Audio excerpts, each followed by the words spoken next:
I don't know. I did not hear from Edgar. Do you want to hear from Edgar? Okay.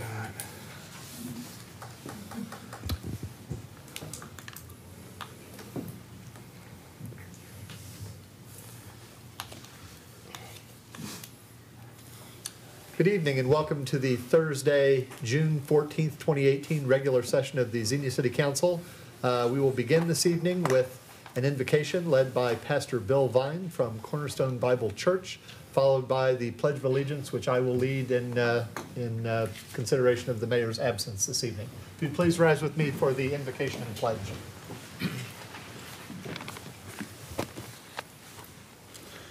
I want to begin by reading out of Psalm 32, which says this: How blessed is he whose transgression is forgiven, whose sin is covered. How blessed is the man to whom the Lord does not impute iniquity, in whose spirit there is no deceit. When I kept silent about my sin, my body wasted away through my groanings all day long. For day and night your hand was heavy upon me, and my vitality was drained away as with the fever heat of summer. I acknowledged my sin to you, and my iniquity I did not hide. I said, I will confess my transgressions to the Lord, and you forgave the guilt of my sin. Therefore let everyone who is godly pray to you in a time when you may be found. Surely in a flood of great waters they will not reach him. You are my hiding place. You preserve me from trouble. You surround me with songs of deliverance. I will instruct you and teach you in the way in which you should go. I will counsel you with my eye upon you. Do not be as the horse or the mule that have no understanding, whose trappings include bit and bridle to hold them in check. Otherwise they will not come near you. Many are the sorrows of the wicked, but he who trusts in the Lord's loving kindness shall surround him. Be glad in the Lord and rejoice, you righteous ones. Shout for joy, all you who are upright in heart. Our Father and our God, I thank you for this opportunity to come here tonight and for these men and women that you have ordained to be the leaders of this city. And I pray, Lord, that you give them tremendous wisdom as they lead the affairs of this city. You have ordained government for the welfare of the people and the restraint of evil. And you have sovereignly chosen these men and women to lead and to guide the city at this time in which we live. May you give them a tremendous amount of wisdom and direction. Decisions I'm sure that they make sometimes are difficult. Help them to have grace, to feel your presence, and help them to do things that are honoring to you and to Christ, the Savior of men. Again, I thank you for them. May you give them your direction this night. I pray in Christ's name. Amen. I pledge allegiance to the flag of the United States of America and to the republic for which it stands, one nation, under God, indivisible, with liberty and justice for all. Thank you, Pastor Vine. May I have roll call, please? Vice President Wallace. Councilman Scrivens. Present. Councilman Louderback. Here. Councilman Smith. Here. Councilman Dean. Here. Mayor Mays. President Engel. Here. Mr. President, I'd like to make a motion to excuse Mayor Mays. Thank you very much. Have a motion to excuse Mayor Mays. Is there a second, please? Second that. Seconded by Councilman Smith. Any discussion or question on the motion, please? Seeing none, roll call, please. Councilman Scrivens. Aye. Councilman Louderback. Aye. Councilman Dean. Aye. President Engel. Aye. Motion carried. Thank you. May I have a motion, please, for our meeting minutes for the May 24th, 2018 special session, please? So moved. Moved by Councilman Louderback. Second, please. Second. Seconded by Councilman Scrivens. Any discussion or question on the set of minutes, please? Seeing none, roll call. Councilman Scrivens. Aye. Councilman Louderback. Aye. Councilman Smith. Aye. Councilman Dean. Aye. President Engel. Aye. Motion carried. Thank you. And now a motion, please, for the May 24th, 2018 regular session. So moved, Mr. President. Moved by Councilman Smith. Second, please. Second. Seconded by Councilman Dean. Any discussion or question on this set of minutes, please? Seeing none, roll call. Councilman Scrivens. Aye. Councilman Louderback. Aye. Councilman Smith. Aye. Councilman Dean. Aye. President Engel. Aye. Motion carried. Thank you. At this time, we have a slot for special presentations, but there are none scheduled this evening. We will move, therefore, to audience comments. Anyone wishing to come and address the Xenia City Council this evening, please feel free to do so. Provide us your name, step to the podium, provide us your name and address, limit your comments 3 to 4 minutes, please.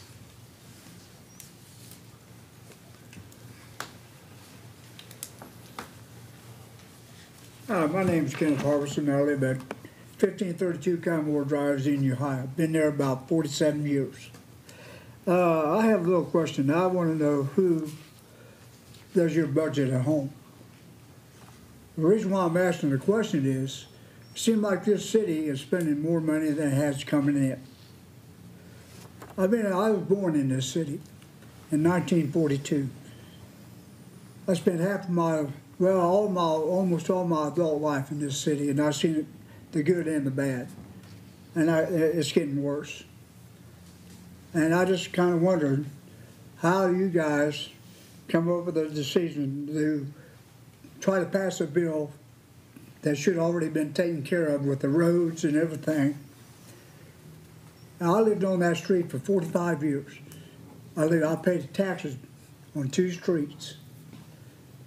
And I have never had my road either way repaid in 45 years. And now you want to put it on the ballot in November for what your discussion is, what I heard, that you want to put it on the ballot for $30 million for roads. Well, then you said you wanted to put, you're doing the roads now, but it looks like you're putting a Band-Aid on a broken system. I mean, I know you people drive the city. You have to. And it's a shame the way, I mean, if you've got a broken pipe in your house, you don't go put a Band-Aid on it. Why not fix it the right way? If you've done the green way, you paid it both ways. Very fantastic. Galloway Street, I was on today. Fantastic. You did all the way down on both sides. 85% of the streets you're doing now, you just take the bad spots, patch it, and that's what it looks like. It's a shame. Where does all the tax revenue go that you guys say is for the city for maintaining the roads and everything? Now, there's a sore subject that everybody gets upset about, safety. I'm not against safety 100%. But I have a hard time understanding when there's a fire and police levy on the ballot for safety. Okay, now this is not the only city. I've been around for many years, and I had a wake-up call about 10 years ago. I found out that if you have an ambulance come to take you to the hospital, you get a bill. Well, I was always under the impression when you pass a fire and safety level and police level, that the fire department was, that the ambulance service was then provided for the fire service. But that's not so. Like I say, this is not the only city. They do it all over the country. I found out. That was a wake-up call. I don't understand. Then I got a hold of the city manager one time, and he told me that they lose roughly $1 million a year on ambulance calls. I just don't understand why. Like I say, I live on Calmore Drive. I got a bill for $385 from Calmore Drive to Greenmore Hospital. So if I didn't pay it, my assumption was that it probably put on my property tax. Some way you was going to get your money. Well, like I say, that was a wake-up call. So I don't understand why and then you got this little pie deal. You say, what was it, 25, 30% goes for general fund for the city. The rest of it, you divvy it up. And then fire and safety, well, under safety, let's put it this way. Under safety is like 60%. Well, I found out it's a little bit more now. I think it's a little counterbalanced. I think it's like 75 goes for safety, and the rest of it's for the general function of the city. So I just have a wondering, who does your budget at home? Because you guys keep spending money that you don't have. There's nothing in Xenia to give you this tax revenue. There's no factories. The only thing, big ones we got is Walmart, Lowe's, and all this other little stuff that don't have no income. Manufacturing don't come in because there's nothing here. I heard war stories on that one, where they wanted to cut, some factories wanted to come in, but the city council didn't want to go along with what they were projecting, and they said it would cost too much. So how are you going to attract people to come into the city? Like I say, I've been around for a long time. This city was beautiful one time. When I was a kid, I couldn't imagine living anywhere else. And I lived in Florida. I loved it down there, but I loved Xenia better, because I know what it was like. You couldn't walk on the street on Friday and Saturday night, back in the old days, as they call it. You can't do it now. You don't have to worry about moving in nobody. There's nothing downtown, people. So what is your goal to get something down? And then you turn around and you buy property, and nobody wants to buy it. Wants to make a business out of it. My question is, why? You're trying to keep over Beaver Creek. Beaver Creek's got all kinds of revenue. Beaver Creek used to be a township. I know I'm running out of time. I appreciate it. Thank you. But Beaver Creek used to be a township. Now it's the biggest city in Greene County. So I wish you guys would try to get together on something to make the city good again. You're trying, but you're not doing a very good job of it. So quit spending money that you don't have coming in. I just read down here about the emergency level you got to pass to do the water towers. Shame on you. Would anyone else care to come and address the Xenia City Council this evening, please?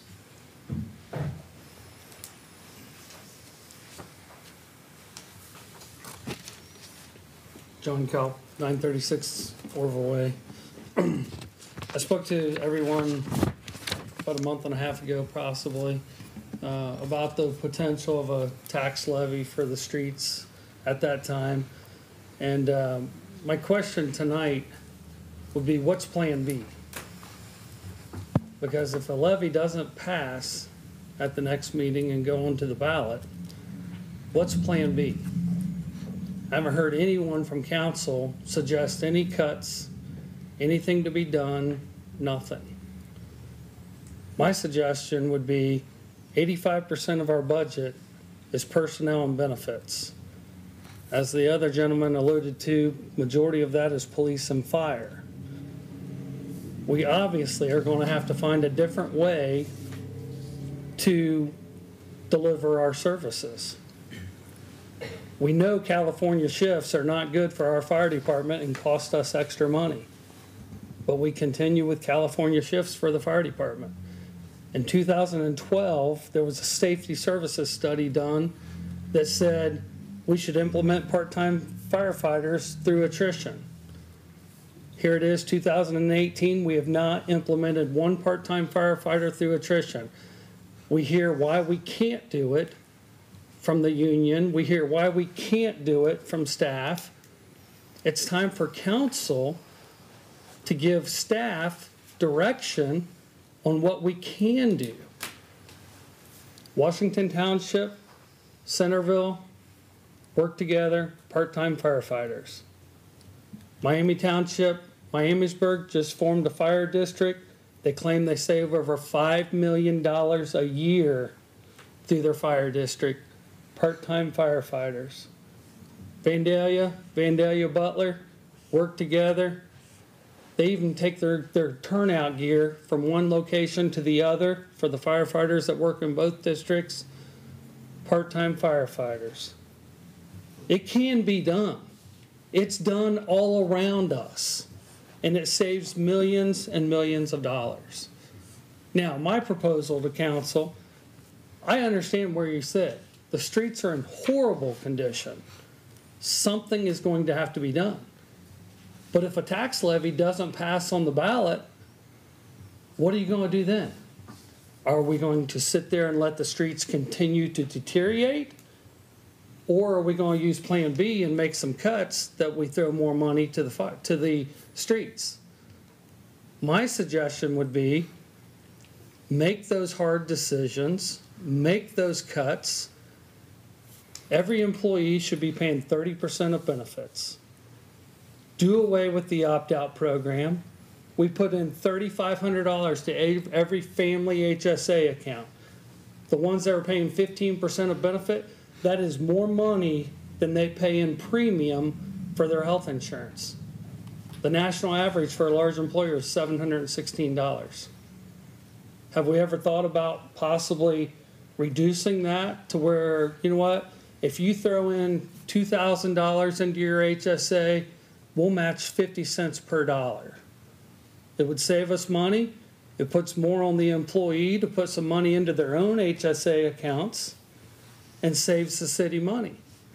And if they're paying 30% of benefits and they're only getting 50% or 50 cents per dollar on their HSA, up to maybe $2,000, at that point, you may have many employees that don't want to be on the city's insurance anyways.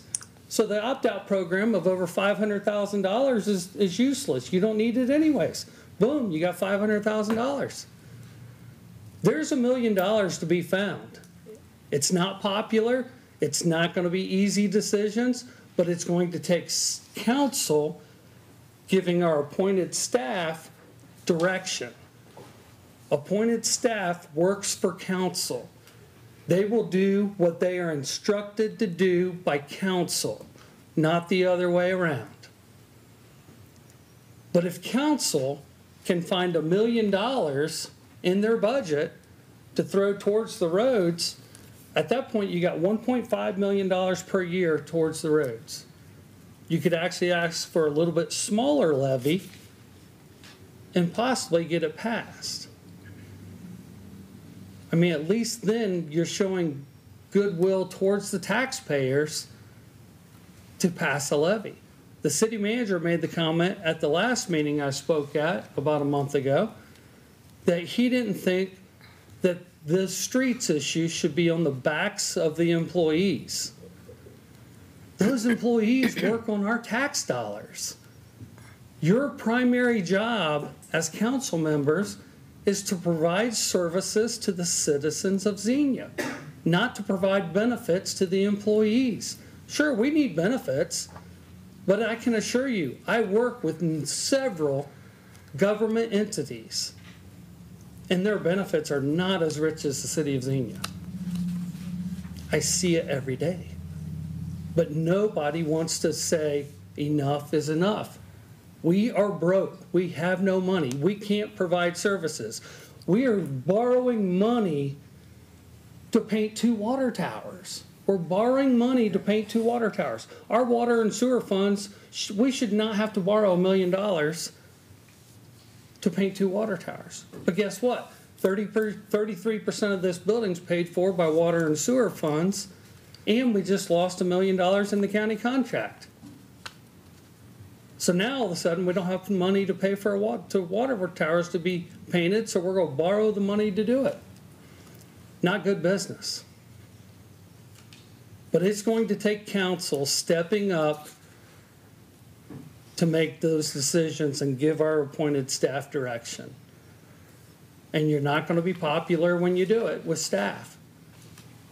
But you got to do it. That's why you're elected. You're not elected to represent staff. You're not elected to represent most of the city employees who do not live in this city.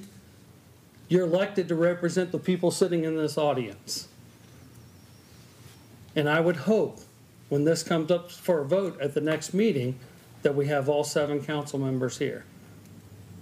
Thank you very much. Would anyone else care to come and address the Xenia City Council this evening, please?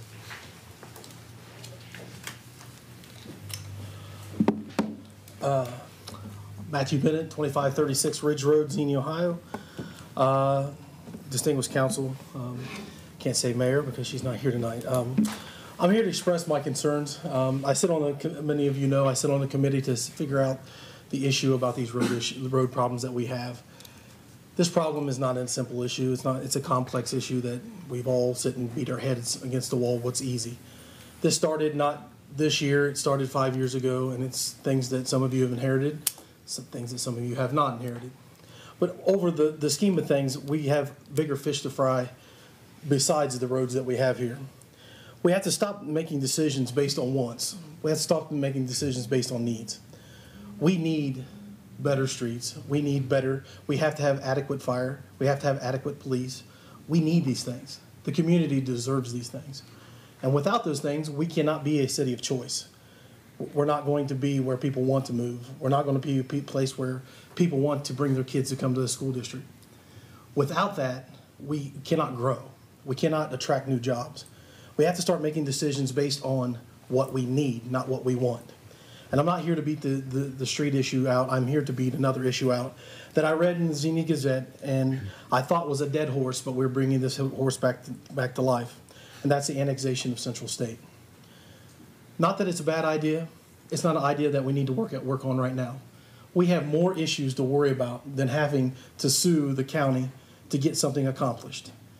We are acting like petty kindergartners to try to get something that we want. We have to start worrying about doing the things that we need. And we do not need this right now. Maybe in 5 years, once we have all of our eggs in a line, we're not borrowing money to paint water towers, we're not asking the public to pave our streets. And at that point, if we have the right budget in place, yes, Central State can be annexed in. It'd be beautiful to have a college inside these city limits. But at the end of the day, we're doing things that we do not need. And I know that I'm very passionate about this because I have a business that depends on this community. As this community goes, as a lot of people in my place, as it grows, I grow. I want to be here for the rest of my life. I didn't grow up here. My wife brought me here, and this has become my hometown. And I stress to you all sitting on this council that what you do today only affects not just today and tomorrow, it affects many generations to come. Because if you keep digging that hole, it keeps getting bigger and bigger and bigger. We have to stop one day and say stop and figure out, listen, we can't keep digging the hole. We have a beautiful community. We have beautiful citizens. And I've sit down and I've looked at the money that you've had. You've spent it well. You've not been bad stewards of this money that we have. But there's a point when costs start to outweigh what we're getting in return. So you have to start making decisions that aren't popular. You're not going to be the nice guy walking down the street for some. But at the end of the day, you start making decisions on what we need, not what we want. Thanks, and have a good day. Thank you. Anyone else care to come and address the Xenia City Council this evening, please?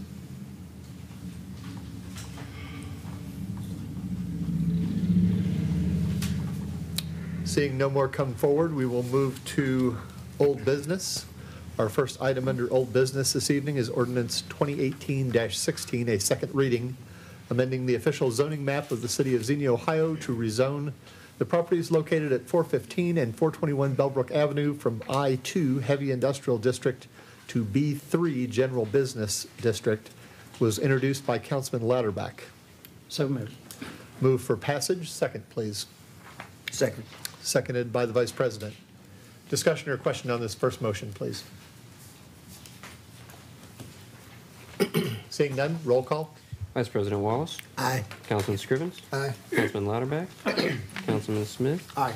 Councilman Dean. Aye. President Engel. Aye. Motion carried. Thank you. Our second item under old business this evening is Resolution 2018-N, a second reading, amending the policy EBM-3.01 titled Vacation of the City of Xenia Employees Benefits Manual, originally introduced by Vice President Wallace. And I move the approval. Move for passage. Passage. Second, please. Second. Seconded by Councilman Louderback. Discussion or question on this motion, please. Seeing none, roll call. Vice President Wallace. Aye. Councilman Scrivens. Aye. Councilman Louderback. Aye. Councilman Smith. Aye. Councilman Dean. Aye. President Engel. Aye. Motion carried. Thank you. This time, we would normally hold public hearings. There are none scheduled this evening. We will move on to new business. First item under new business is Resolution 2018-0, an emergency, authorizing the city manager to enter into a lease agreement with U.S. Bank for the purpose of financing the West 2nd Street and Patton Street Water Towers painting project and declaring it to be an emergency. Mr. Finance Director. Thank you, Council President. Not long ago, Council did approve this project expenses totaling just beyond $1 million. The Finance Department is recommending that we debt service this over a 10-year period. I would add that we aren't debt servicing this because we can't afford it. Our water fund does have a balance that would be capable of paying cash for this particular project. Actually, our water funds are quite healthy at the moment. In fact, I would venture to say it's very likely that there would be no rate increase that's going to be recommended later this year for our water fund. So the balance is healthy. It's there available, but as a best practice, there is a certain amount of debt, I think, that is appropriate in different circumstances. This isn't a new, not a new thing. Quite often in our utility funds, we will debt service larger projects to try to kind of even out the expenditures throughout the years, so that you don't have a huge expenditure one year and not those types of expenditures for several more and then another. So when you have a large expenditure, it's not abnormal for us to debt service this. So it's not a cash issue. This is an enterprise fund paid for by water users' fees. There's no general fund dollars used for this project. It is water fees, and the water fund is healthy.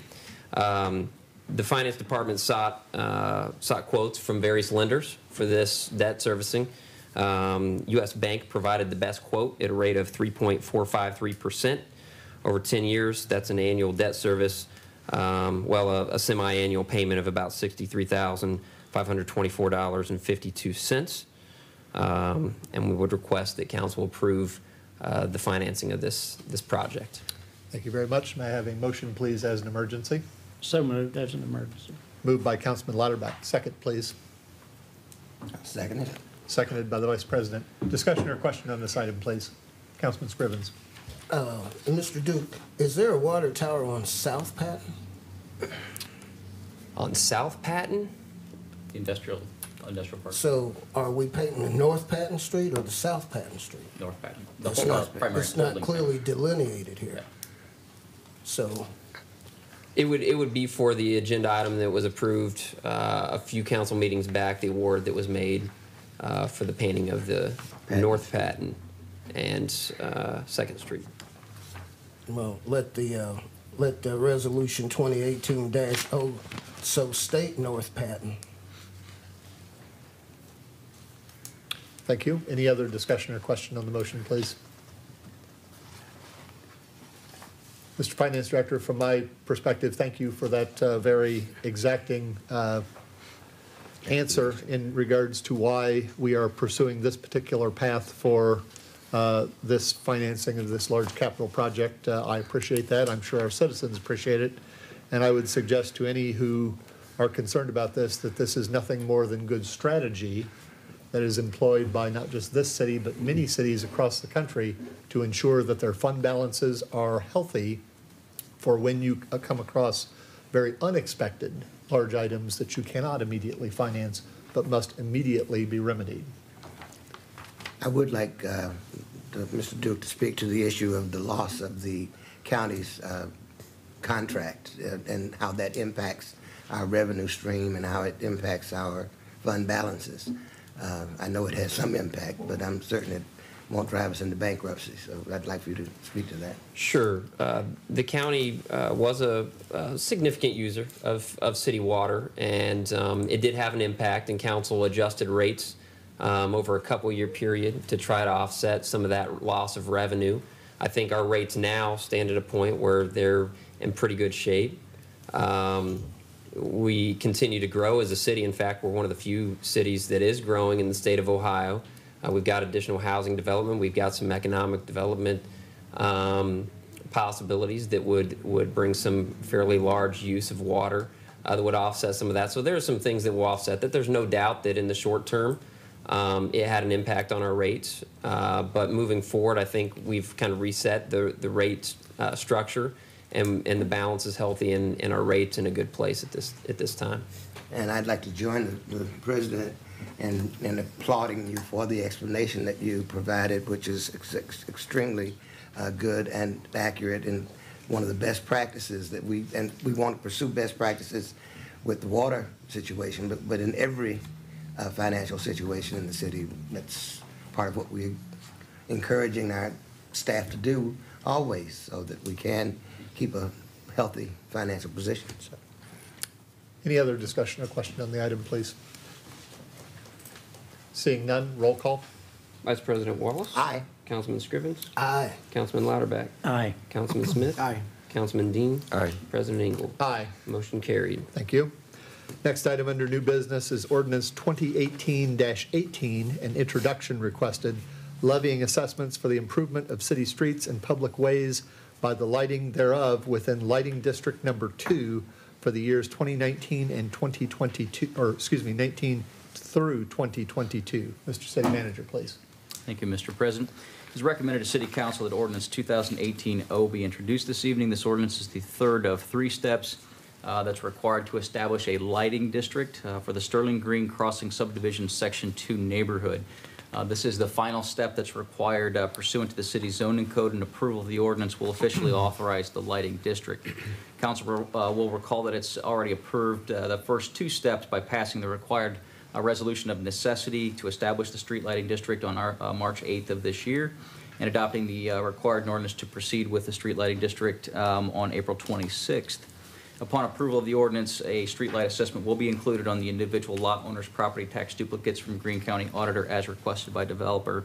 The key here is this has been requested by the developer with the concurrence of the prospective property owners pursuant to city code. When we add new subdivisions, those additional property owners, if they want the street lighting addition, they pay for that. So this is at their request. May I have an introduction, please, from one of my colleagues? Introduced by the Vice President. Thank you.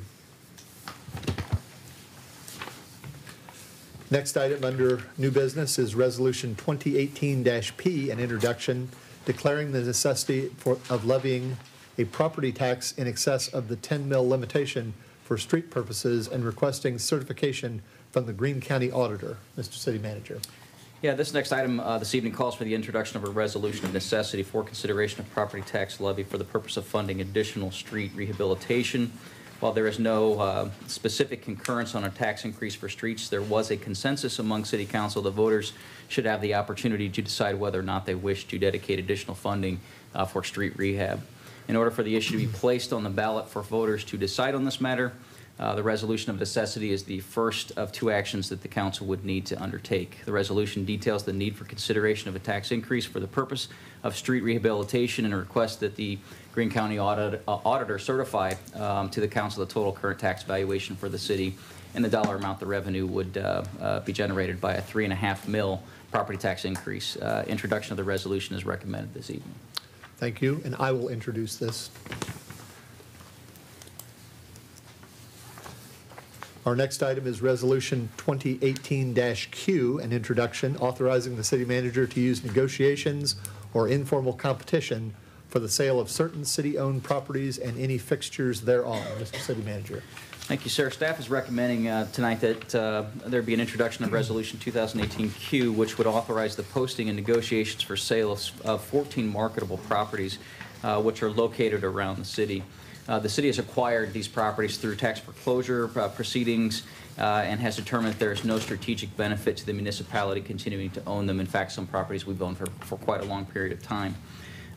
It is staff's recommendation that we move to sell the properties and return these properties back to private ownership.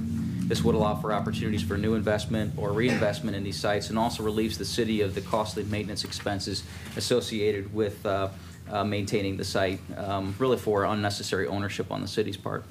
Under this approach, my office would work with the law department to market the properties under a request for proposal process. This will allow us to get the highest and best end user and ensure a fair sale price, so it'd be both a qualitative and quantitative review for sales. The resolution only allows the marketing and negotiation of sales. As council is of course well aware, no transaction of real estate can occur without an ordinance and your direct approval. So we would negotiate, make a recommendation on a sale, negotiate in good faith, and have to return back to council for specific approval via an ordinance. So this is just to set us up to be able to divest of these properties.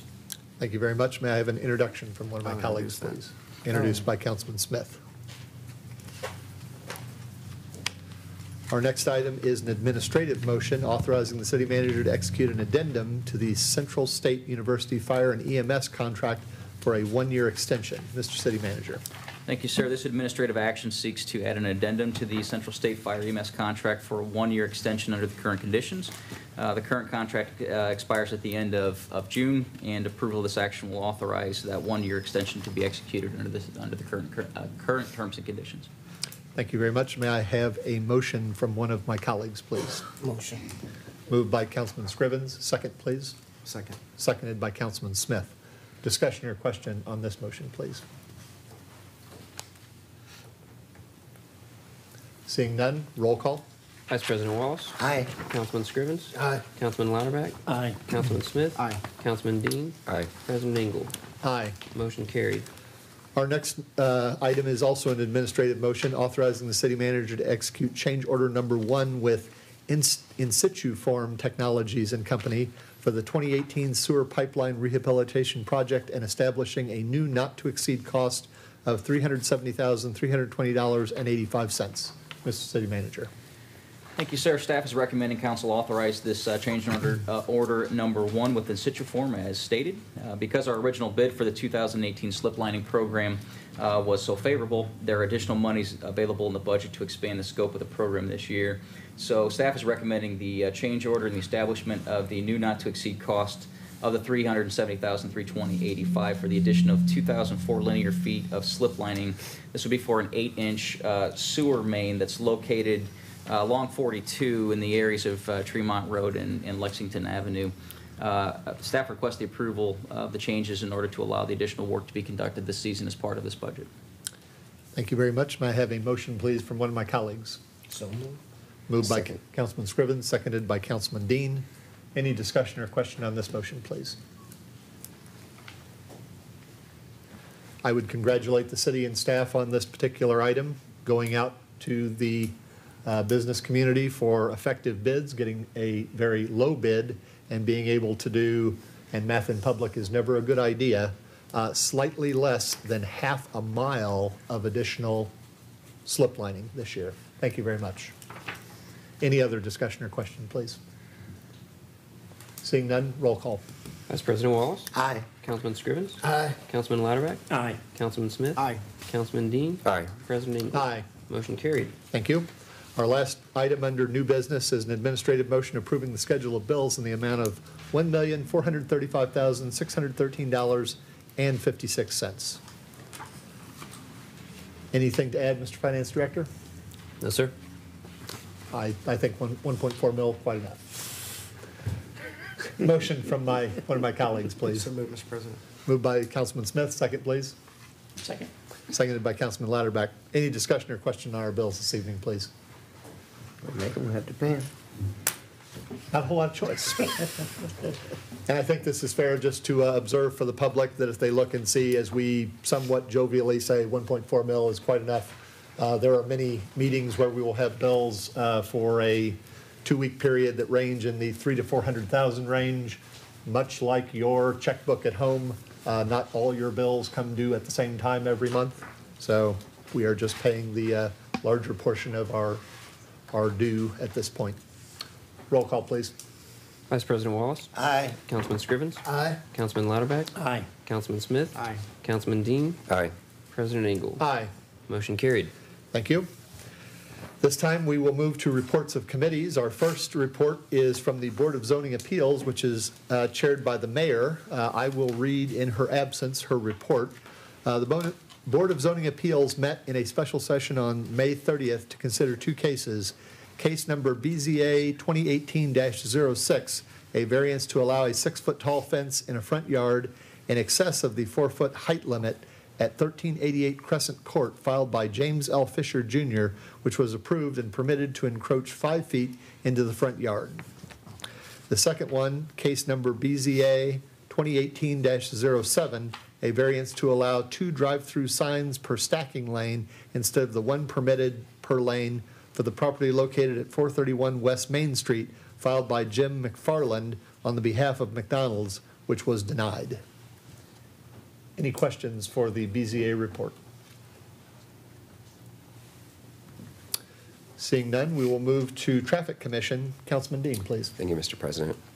We met on May 7th, 2018, and we had a few issues to discuss. Some were brought forward with Mr. Scrivens. He requested that the traffic signal at the intersection of Dayton Avenue and North Allison Avenue, he wanted to make that a blinking yellow. Staff recommended not to make that a blinking yellow. They said that why it was so off and took so long for it to turn was some of the traffic or the detectors in the ground were messed up and broken, so that with this street paving that was done, they were going to replace them, and that would take care of that issue there. And then you had then we had another request from you to review the traffic pattern at South Whiteman here and East Main Street and take that intersection at that stop sign to a right turn only. It's worth noting that every first Fridays they've actually put up a right turn only sign, and actually that is still there now as we speak, I believe. And it was recommended by staff and also by the Traffic Commission that yes, we make that a right turn only, as it's hard to turn left with as much traffic that comes, and then also blocking when people park on either side. It's kind of hard to see, and then the crosswalk being there, it just a lot of conflicts as far as what you're looking at and to make it as safe as possible. And then there's a request to install a restricted or handicapped parking space at 393 East 2nd Street. That was reviewed by the Traffic Commission, and the request was okayed. Now, and I'll fill you guys in a little bit on the issue. In order for an okay for a handicapped parking space, the resident has to prove that they are handicapped and have a permit, and B, they have to put an accessible ramp to their front porch, and they also can't have an adjoining garage. So just not anyone can do it. There has to be an actual reason, and then we can go forward with that. So that is all I have, Mr. President. Thank you very much. Anything for the Traffic Commission and Councilman Dean this evening, please? Councilman. Just a couple of things. On Fair Street, there's been a light there for years. I've never seen it red. Fair. Are you familiar with the, yeah, it's, I don't know why we even have a light Fair there. in East Main? Yes, yeah. So if you could, I could speak to that. okay. Back years ago, that was a crossing from the south side of East Main Street going toward the old East High School. Now that the school's not there, that light is really not really, it's superfluous, really, and it could be removed.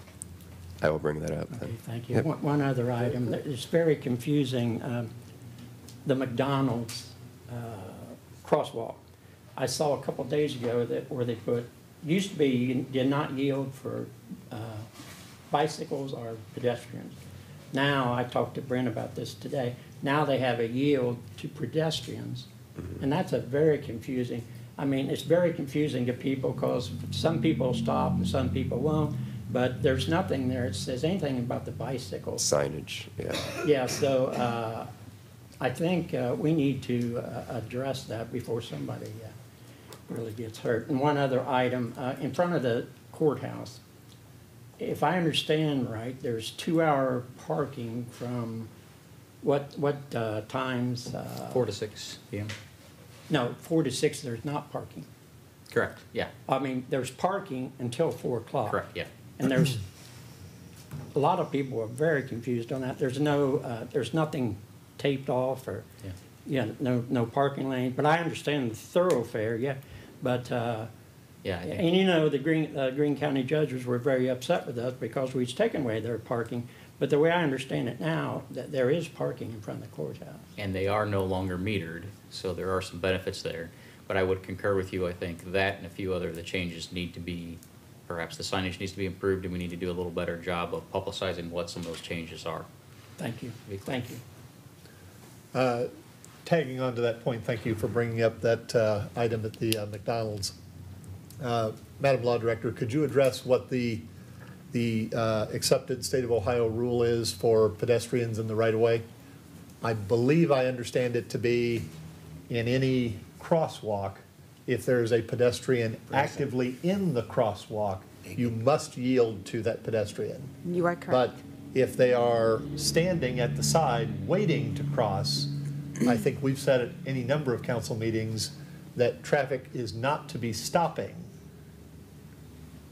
It becomes just a cooperative safety conscious area. Not to interrupt, but if I Please. understand right, Proceed with caution. if I understand right, if they hit that button, the yellow lights, so are we talking about pedestrians? If Yeah, I my see the yellow understanding now- lights flashing, are pedestrians hitting that, or? There is a stop sign on the trail there, so users are supposed to stop. You can't just cross. So But that's what the- about that's the the first thing. pedestrians? Yeah, well, yeah, pedestrians or bicyclists. So then to cross, you should activate the signal. And my understanding is, and we'll confirm this and clarify at that site, that under the new arrangement, that when you activate that signal, then you should stop. But we need to be very clear about this. To your Yes. point, the purpose of improvements there was because we have had people Yeah. hit there. So we want to make sure that we're not exacerbating the problem, more clear with the public. Yeah, thank you. Mr. President. Please. If I could, I'd just like to speak to the success of the flashing light at Cincinnati Avenue and West Main Street. Everybody arrived at that intersection, knew exactly what to do. If they didn't have the right of way, they knew to wait. I don't believe there's been one occurrence of incursion at that intersection as a result of the flashing light. It's a lesson that we should learn. Also, if I could, Mr. President, let's see, there's a traffic light coming on West Main at South Galloway. Somebody save me here. Am I falling off the bridge or what? So that is part of the overall plan for that site, and with additional redevelopment, there'll be, that site is warranted for a traffic signal. That was part of what we evaluated with ODOT. So we've eliminated 2 signals there and reduced it down to 1. Yeah, we took 2 steps forward and 1 giant step back. It looks depends like. on your perspective, because, you know, once we have additional development in that plaza, the ingress. So it's not coming egress- anytime soon, is what you're Well, saying? I think the signal will, yet later this year, will be, one of the issues we're dealing with there is an electric supply issue to that signal, so we're working through that with ODOT. I'm hoping that we and the get contractor. people that can cross there. And that's the other intent, is that will be Fill a that up, cross fill signal, that because you space have, up. of course, quite a bit of residential, particularly from From John the Sale high right down the rise. street there. So, you know, that's intended to be, other than Main Street, the other cross point. If not, that's a pretty long block for pedestrians to cross Main Street. To wait and go across at the intersection. Thank you, sir. Appreciate Thank it. you. And my last question would be in regards to that right turn only. Is there any additional action? Obviously, the sign is up. Is there anything that council needs to do at a future time to codify that? Or is it just good to go as we stand? Right turn with, here. Here, Yes. right here. Sorry, I went back to what is old. I think under the existing rules, I think we'll probably have to bring it back, yeah. Okay, just wanted to make sure so that Yeah. anyone listening in concerned, council will take an action on it at a future time and solidify that as the law of the city. Anything else for Traffic Commission? We've given Councilman Dean a good round tonight. If not, we'll move to Board of Recreation, Arts, and Cultural Activities. You can have your shots at me on this particular item, as I have a bunch to report. We held our meeting on, oh my goodness, the 5th of June, and in that meeting, we discussed a number of ongoing programs and activities, including the Bloom with Xenia and Adopt a Spot. Those are all the planters and such that you see spread throughout the downtown and others. Happy to report that all those plots are adopted and are either filled or being filled to add some beauty to the downtown. The committee is looking for any ideas from citizens who might have them for ideas for decoration in the winter months. We had prior put in greenery and things like that, but with the rains, winds, snow, that tends to not look good over time, and the committee would be appreciative of any ideas from citizens as to what we might do to add some beauty in the winter months with those pots downtown. The fishing derby was just recently completed on Saturday, June the 2nd. We are pleased to report that it was a great turnout once again. 97 kids participated, all of which received T-shirts from the volunteer sponsors. They all also received door prizes, as there was a large amount of door prizes available this year.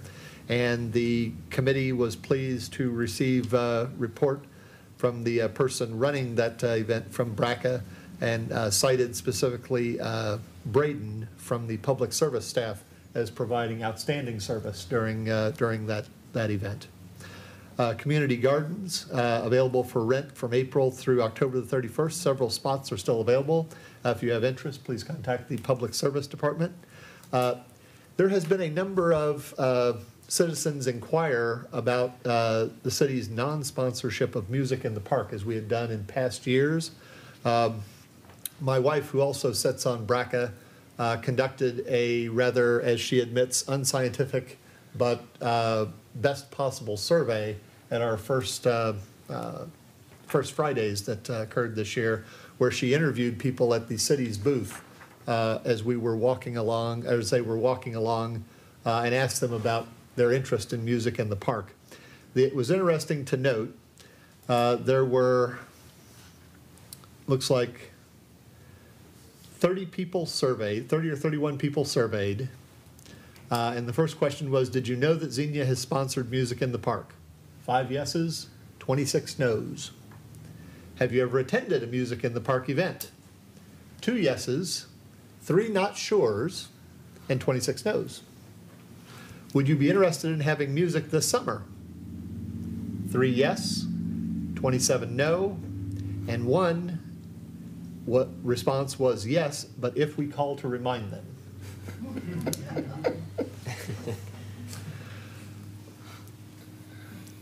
The committee for a number of years under the leadership of former Councilwoman Mills sponsored Music in the Park, and I can assure you that Councilwoman Mills, the former mayor, my wife attended those. There were some lovely groups that came and presented in our parks, and I will tell you that the turnout, with perhaps 1 or 2 exceptions over a number of years, was uninspiring. And speaking candidly to the audience and to those listening, the ones that were well attended were typically larger group events like the Greene County Band, that sort of thing. A majority of the people, it seemed to me as I would watch the crowd, were actually relatives, significant others, and the like of the band members themselves. So while BRCA would dearly love to reinstitute a program such as Music in the Park that the public would like and would find benefit from in the summer, it just does not appear that our citizens are interested in that writ large. So BRCA had taken the interest to discuss that over several of our meetings. With this survey, unless there are other ideas from other people as to how to generate interest, we are going to continue to shelve the Music in the Park program, as it's something that is actually quite expensive to support, to the order of, I think it's $250 to $500 per group, depending on the size and what their normal fee is, until we can find some better pathway to spending the citizens' money on something that a majority of the citizens would be interested in coming and supporting. Mr. President, if I might add, the year I served on BRCA, that was my responsibility to contact bands, and a lot of them, they don't want to come unless there's a crowd of at least 100. Yes. And a lot of them would back out, and so it was becoming an issue just trying to draw bands to come. And then the last item that we started to begin discussion on was Hometown Christmas 2018, which will be on November 24th this year, in conjunction with Small Business Saturday, as we had done. This will be in the Shawnee Park once again. We'll have the Santa Claus house there. Other details of this year's Hometown Christmas will follow as the months cool down a little bit, and we get all our volunteers and entities that want to come and be a part of that in order. So that will be a report at a later time. That's all I have. Is there anything that any of my colleagues would like to ask about? Councilman? Just one thing to add. I know we'll talk about this next meeting, but the July 4th fireworks is, yes, one of the biggest events. Absolutely. July 6th. July 6th, I'm sorry. So, Yep. but anyway, I know we'll talk about it next meeting, but it's always well attended. Absolutely. And the reason I did not bring that up, that's not a specifically BRCA-sponsored event, but you're correct, Councilman Louderback, that is a blowout. We can all just hope for excellent weather for that. Any other questions, please? Seeing none, our last item from reports of committees is Planning and Zoning Commission, which the June meeting was canceled. Anything to add, Councilman Smith? No, Mr. President, the June meeting was canceled due to lack of agenda items, so the next regular scheduled meeting would fall on Thursday, July 5th at 7 o'clock. Thank you. Anything for Councilman Smith and Planning and Zoning, please? Seeing none, we'll move to appointed official reports and council comments. Mr. City Manager. Thank you, Mr. President. Just wanted to make a couple comments. And I mean for these to be not confrontational, but informational. Because there are a lot of platforms out there where there's no accountability with respect to information that is put out there. And I think this forum needs to be one where there is factual information and accountability. So I just want to throw a couple things out. So, you know, there were some various statements, and I think I speak on behalf of all of you. This council, the staff, we appreciate when folks come forward and speak at, in fact, just even attending these meetings is a breath of fresh air. We appreciate the feedback that we get from folks. So that's a very, very positive thing, that folks are exercising their rights and engaging. But again, I think in the process of that discourse, it's important to make sure that, that we're focusing on factual information. So one of the things that, you know, was mentioned earlier this evening was that, you know, there's no industry in Xenia and there's no factories. And, you know, I'm really pleased to report that that's not accurate. Did you know that we produce gun stocks and other attachments here in Xenia through a military contract with a local business? We produce memory foam polymers in Xenia that are used for the robotics industry that are marketed throughout the world. We produce state-of-the-art three-dimensional simulators that are used in the aircraft and aircraft training, pilot training industry, that are used in defense industry with airline firms. Again, these are marketed throughout the world. We have two different businesses that produce unique elements that are used in everything from high-tech, high-end manufacturing all the way to the nuclear industry. It's one of only two places in the world that produces these elements, right here in our backyard. So we not only have factories and industry, we have some high-tech industry. We have some fantastic things that are produced right here in our backyard. And we're seeing some of those industries grow. Just spoke with a couple council members today talking about some of the economic development projects that we continue to very vigorously pursue. And we don't come to these meetings and discuss those things until we know they're going to happen. But I can assure you we maintain a very regular dialogue with council members to keep them abreast of what's going on. There were some other comments that I think are important to talk about. Public safety is a big issue. In fact, I would argue it's one of the most important things that a municipality provides. By law, we're only required, when it comes to fire and EMS, required to provide fire. So EMS has become a standard service, but there's no requirement to provide that service, and it is an extraordinarily expensive service. Of our call volume in our fire division, probably in the range of 90% of everything our firefighters do is EMS. With the advent of modern fire safety technologies and suppression systems, we actually have very few structure fires. We have to be prepared to have a ladder truck and things like that because we have high rises. So that's kind of the insurance policy. But by and large, the majority of what we do are EMS runs. Of the 5,500 or so calls we have a year, again, 80–90% or more are EMS calls. Of that, there was someone who mentioned EMS billing. We get in revenue from EMS billing a year, $900,000 to $1 million. For an operation in the fire division, that's $6 to $7 million to operate. Of that $1 million, most of that is coming from, believe it or not, of our reimbursables for EMS billing. More than 80% is Medicaid, Medicare, not private insurance. Medicaid, Medicare. More than 80% of our EMS calls are for clients who have some type of government assistance. That's tough. That's tough because most of those people are probably not providing income stream to help offset that service demand through income taxes. It's very, very tough. Our firefighters, our police officers provide a service in our community that is looked at as an example, not just in the region, but throughout the state. Our police division is a CALEA accredited, flagship accredited entity. We are looked at as the example of how to run things because we have consummate professionals who care about this community. But I got to be honest, it's getting harder and harder to find people willing to work in fire and police service, not just here, but everywhere. It's a great job market out there if you're looking for a job. There are more positions nationwide open than there are people to fill them today. Our firefighters, just as an example, are paid about the third lowest in the region. We try to, as Councilman Lauterbach has said, we try to be fair, but we are not overpaying our firefighters. The other thing to think about when we talk about the expenses with public safety is that these are unionized positions, which means that under state law, they have certain rights and responsibilities that we have and they have as part of that employer-employee relationship. We cannot go in and unilaterally change the benefits that are provided, whether it's health care or wages, to our employees without negotiating those. To do so would be breaking the law.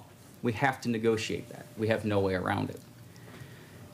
It was pointed out that a couple years back we conducted a fire safety study or a public safety study, and I have to say it was a good piece of work. Our staff did it. Beaver Creek did the same thing. They spent about $60,000 on it. We did it on-house and cost nothing more than staff time, and it's every bit as good as what they did. As part of Beaver Creek study, one of the things that they did, Beaver Creek Township actually transitioned from part-time firefighters to full-time. And I asked Alex Zahari, if their township administrator, Alex, why did you guys make that decision? He said, you can't find a labor force for part-time firefighters anymore. So all of Beaver Creek Township's firefighters now are full-time. In fact, you'll note in the region that there are now many of the agencies that used to have part-time and volunteer are switching to all full-time, because the combination of lack of labor force and increasing standards that are required by the state of Ohio make it unaffordable, and if not impractical, because there's no labor force. So we've evaluated that, and we haven't moved in that direction because it's not practical. It's just not something that we're able to do. I might add that many of those districts that do have part-time firefighters that were mentioned also have full-time firefighters, and their full-time wages are more than our full-time wages. It's really important to understand with the health care benefits, we can't go in and unilaterally change these things. And it's not just subject to regulations or state regulations through the contracts, but under the Affordable Care Act, there are certain things that we have to meet in terms of requirements. All of our employees have to be offered the same amount of health care coverage. That coverage cannot exceed 9.5% of their total compensation. If it does, it's deemed unaffordable, and then we are violating under standards within the Affordable Care Act. So we are limited, and I understand I am not a fan of the Affordable Care Act. I think it's an abomination. But we are doing a disservice to the council and to the community if we recommend to the council that we make changes to something that would be deemed illegal under this law as it stands presently. And I just want to add finally, our employees are taxpayers too. You work for the city, you pay the income tax whether you live here or not. And not all, certainly not all, but many of our employees live here too, so they're paying all those taxes. We drive the same streets. But our employees have taken a beating lately. I don't follow Facebook. I don't participate in it. It's not because I have anything to hide, not because we don't want to be transparent and factual, but because this is where information is exchanged. This is where solutions and ideas should be presented. This is the forum. Council and staff have reached out. We had a council and coffee. We had a pretty good turnout. But I got to be honest, a lot of folks that I know that are active users on Facebook weren't there. And that disappoints me because I want to understand the perspective that you're bringing. I want folks to understand the challenges that the council has and our staff has as it relates to legal requirements. You know, the limitations we have on how we can spend dollars. We need that dialogue, and we need solutions. But, you know, for the attacks that have come on our staff members that I've been made aware of lately, our firefighters, our police officers, our public service workers, our administrative staff members,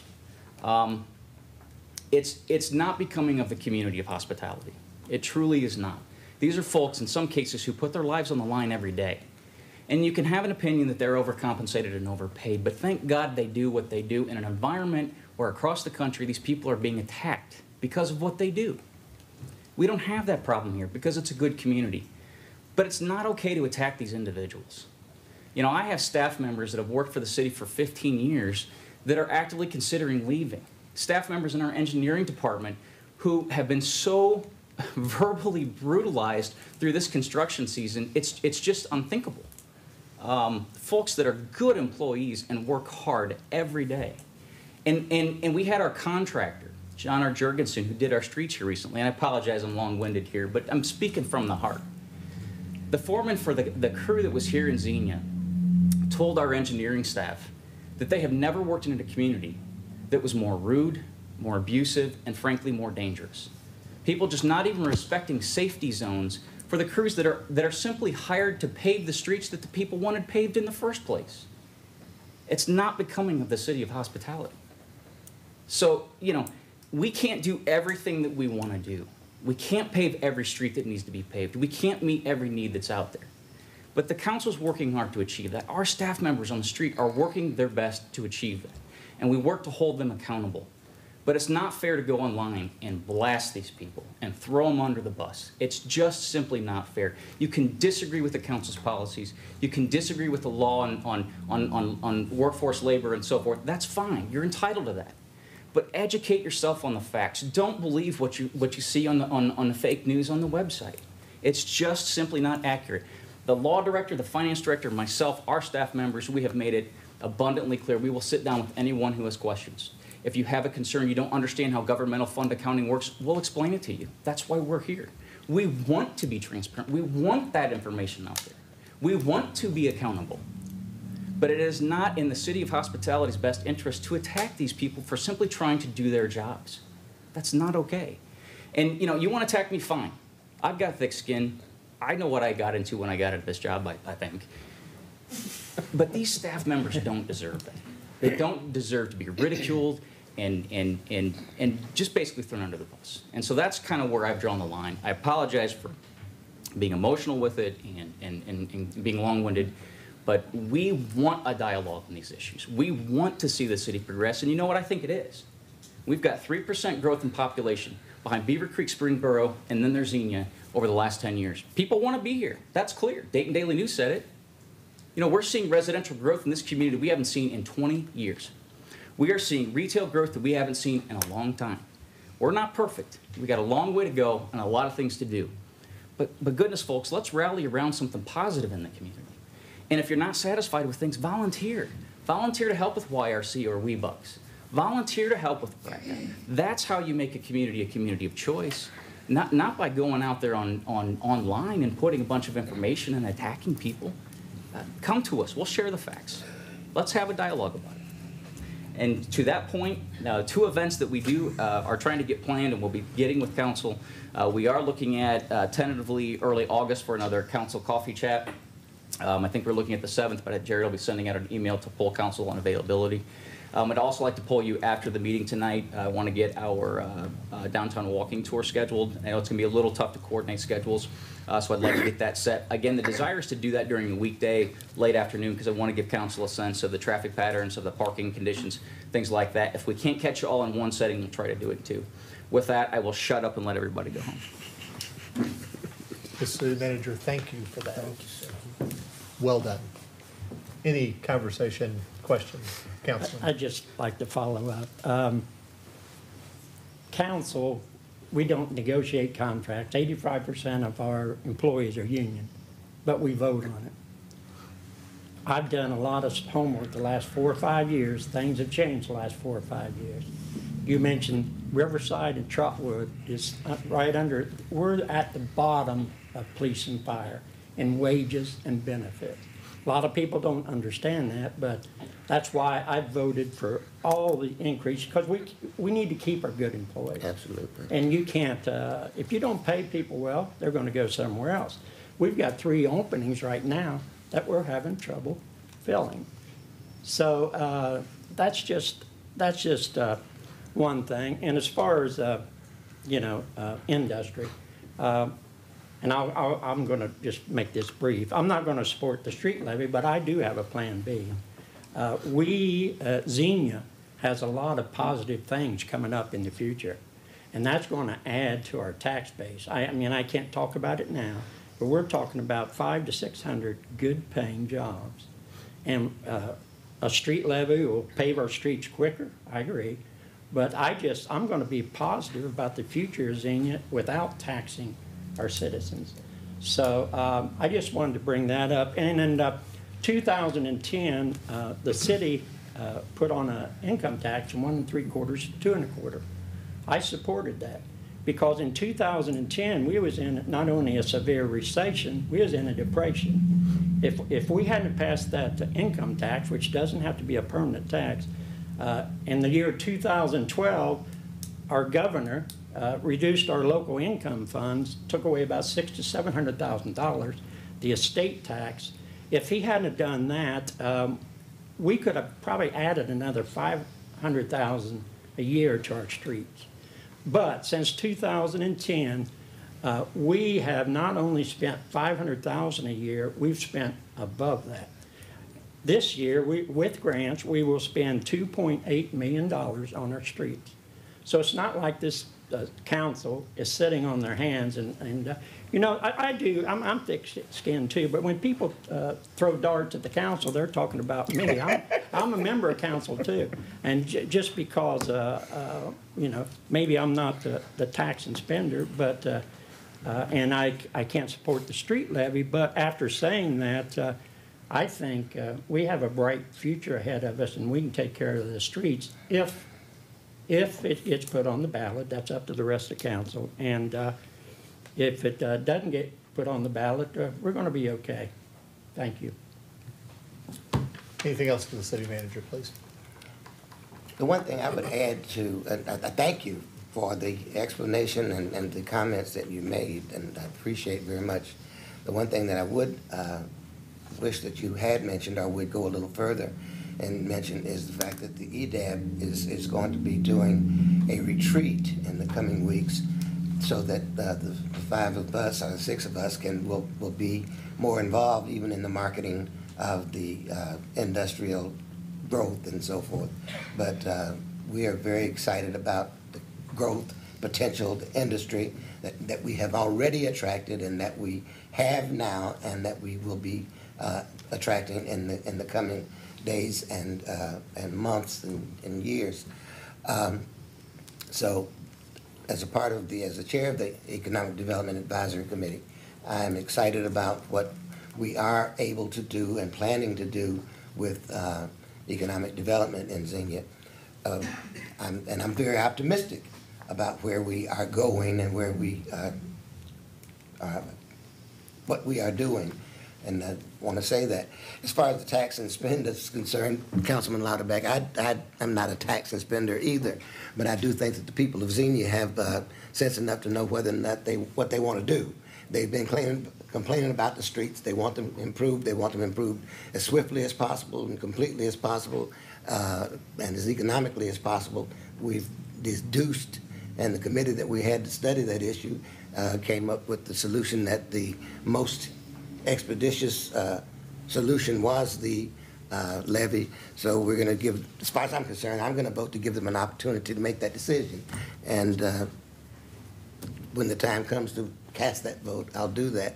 I'm not saying how I'm going to vote yet, but when I actually go to vote on it. But no, I agree. That's a democratic way to let the people decide. Yeah, absolutely. Any other comments, please? Mr. President. Please. Mr. City Manager, you guys attended the Ohio Municipal League recently. Can we get a little feedback from that, please? Yeah, I plan on providing a little written piece, Louder, but couldn't hear you. I plan on providing a little written piece back to council with some highlights, but I would like to mention briefly briefly from the guy who already spoke for 15 minutes, there was a really nice piece from Kent Scarrett, who's the executive director of the Ohio Municipal League, and he went into some detail on the legislative forecast. The highlights from that are as follows. He deduced that the changes to income tax collections are here to stay, that even in the new session next year, that the Republican majority is not likely to diminish or go away, and so the direction that they've moved in terms of centralization of income tax collections is likely to continue, and that is a direct threat on the radar of municipalities across the state of Ohio, so we need to be very attuned to that. There are a number of sort of minor bills that are pending in the state legislature that were discussed, some of which have some consequence for us, but nothing from a financial standpoint that's huge. Medical marijuana is one that's still very uncertain, and marijuana legalization for recreational purposes is something that's likely to see more attention either through constitutional amendment or through the State House itself. There was a fair amount of discussion that centered on the gubernatorial candidates, their platform as it relates to local governance. The feeling from the league is that either Mr. DeWine or Mr. Cordray are not likely to pursue any additional elimination of local government funds, but they also were quick to point out that it's not likely that we'll see any restoration of local government funds. So I think that'll be a very important thing to watch as the platforms for these candidates would continue. There was also some discussion about infrastructure spending, or not spending, but resources that might be made available. It's a possibility that that gets through some committees and we see some changes yet this year, but I wouldn't hold my breath on it. So those are the highlights, but I'll be providing a short written piece on some other things that were discussed in that. So it seems like the rainy day fund is growing. It keeps growing. Well, there's one good bill that was introduced that would have taken a percentage of any excess, any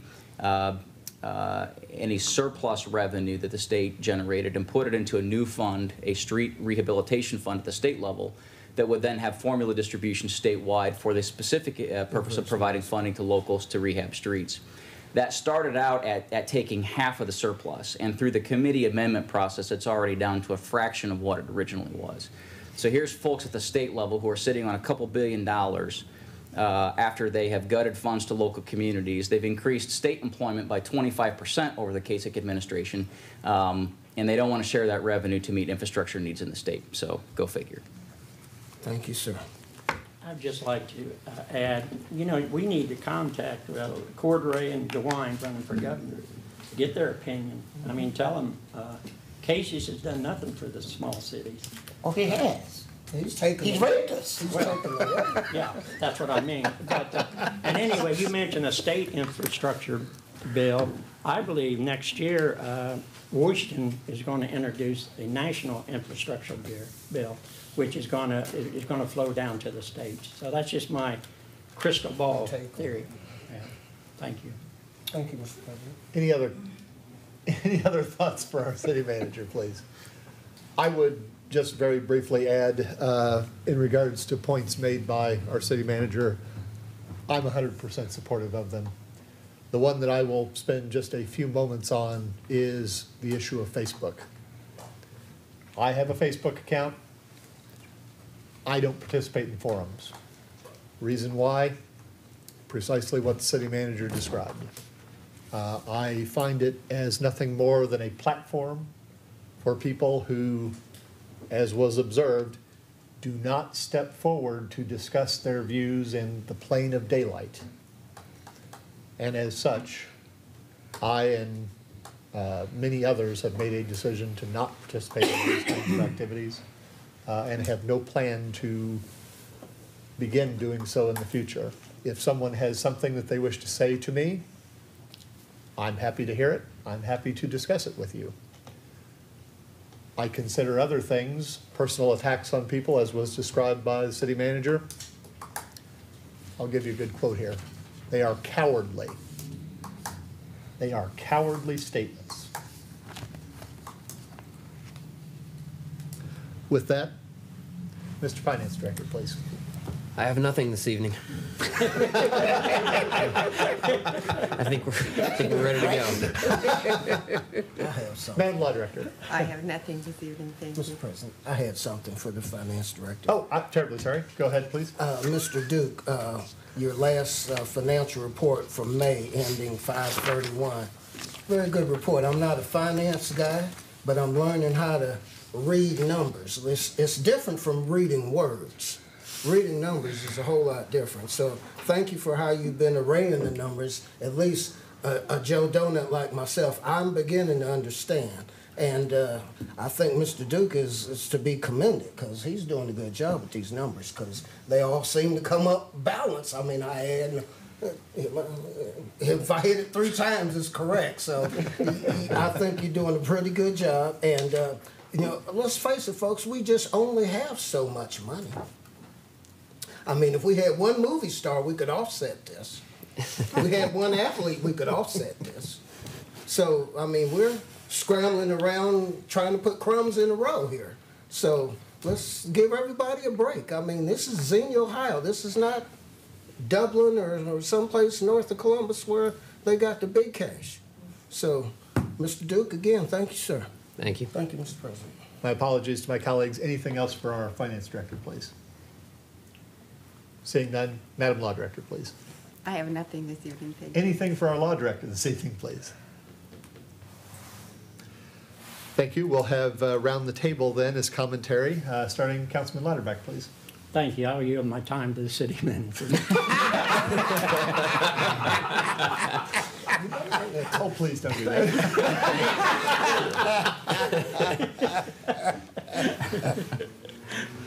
I have nothing this evening.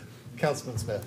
Thank you, Mr. President. I'll yield my time to city manager, and I'll chime in and add on to that regardless of what you've read on Facebook, this council has had nothing to do with the delayment of the Tashi Hotel on Progress Drive.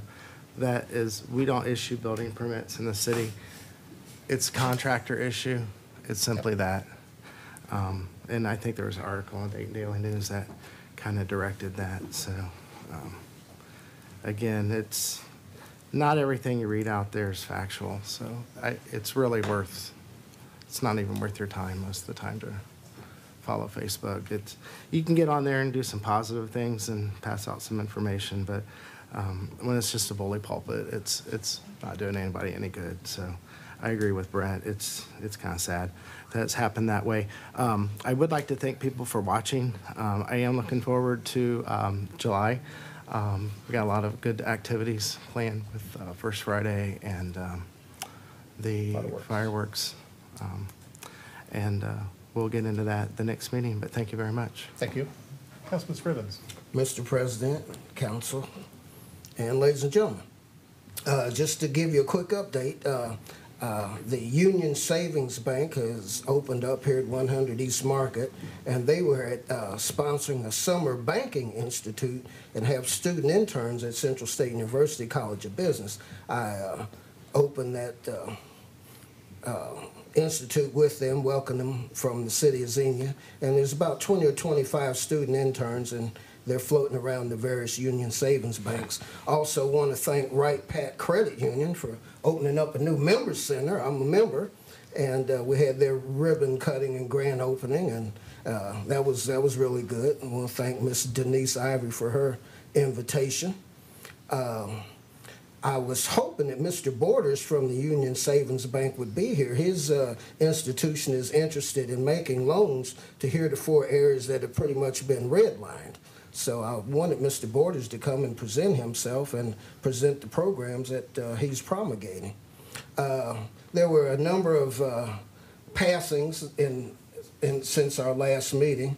Condolences to the family of Miss Shonda Sneed. She worked with me at the Board of Elections, and her mother passed just recently. Joe Haddix, I work with his brother Ross Haddix here in Xenia. We sold real estate.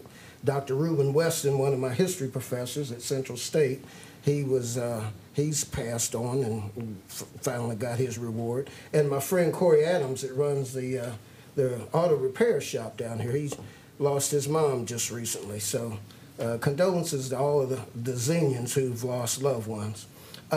More recently, Mr. President, we had a thing here at the City Hall for the new interns for the Colonel Charles H. Young Buffalo Soldiers National Monument. They have summer interns also.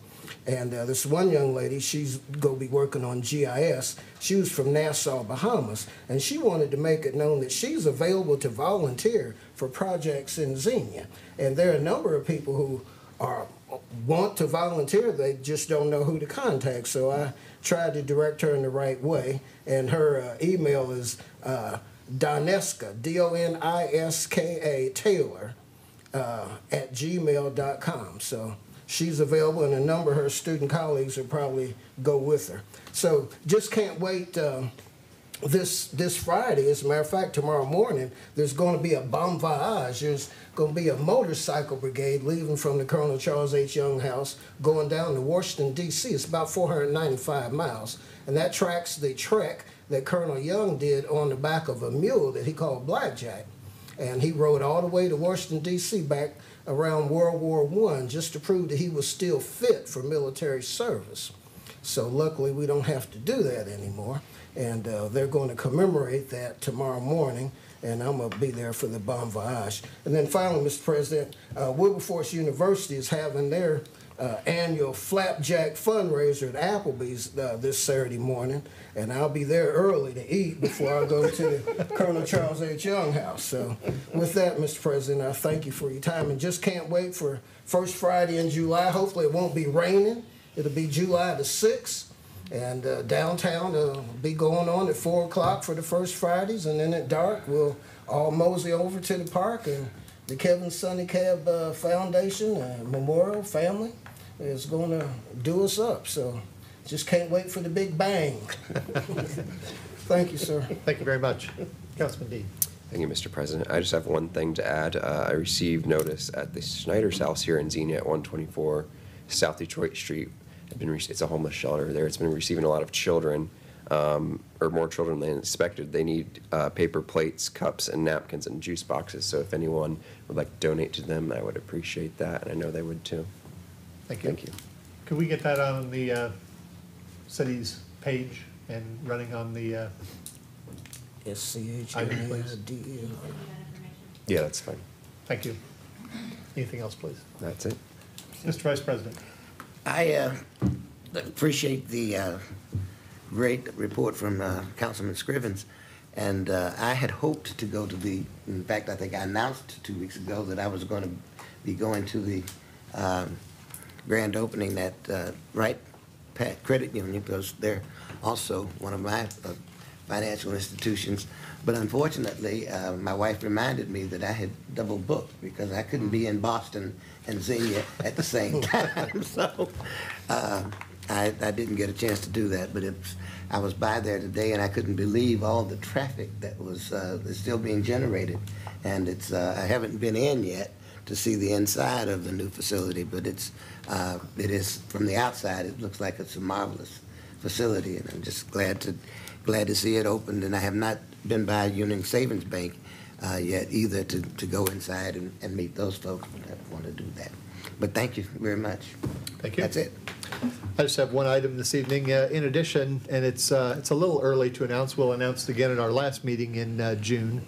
But Bill Ritchie, who a number of you are familiar with, at the First Church of Christ on Ledbetter Road, they will be doing their 4th of July program, July 1st through the 3rd, at the usual times at 7 p.m. This year's program will be a tribute to Arlington National Cemetery called On Hallowed Ground. And I believe that Bill Ritchie and his wife write those programs. They are truly outstanding. I have been going to them for a number of years and always find them to be very inspirational and just a well done activity, and would encourage anyone in Xenia who has some opportunity between the 1st and 3rd of July at 7 p.m. to consider attending that. And again, we'll have a bit more on that at our next meeting and announce it again. But if you would consider putting that on your calendar, they are always well-attended presentations, but I'm sure they could always find a few more chairs for people to come and sit and enjoy the program. Sir. Mr. President, if I could, there's Please. one other item. Today is it was Flag Day. Yes. This is part of I call it the patriotic season. We have Memorial Day, Flag Day, and Independence Day all. And our sheriff, my good friend, Mr. Gene Fisher, he had a ceremony this evening out at the fairground at 7 o'clock, so we can't double book. But I did take my tattered flag to his office for proper retirement. And, anyone who still has a flag that needs to be properly retired, the sheriff is collecting them. So thanks again. Thank you so much. Anything else? If not, I would seek a motion to adjourn, please. So moved. Moved by Councilman Latterback. Second, please. Second. Second by Councilman Dean. Roll call. Vice President Wallace. Aye. Councilman Scrivens. Aye. Councilman Louderback. Aye. Councilman Smith. Aye. Councilman Dean. Aye. President Engel. Aye. Motion carried. Thank you. You're right.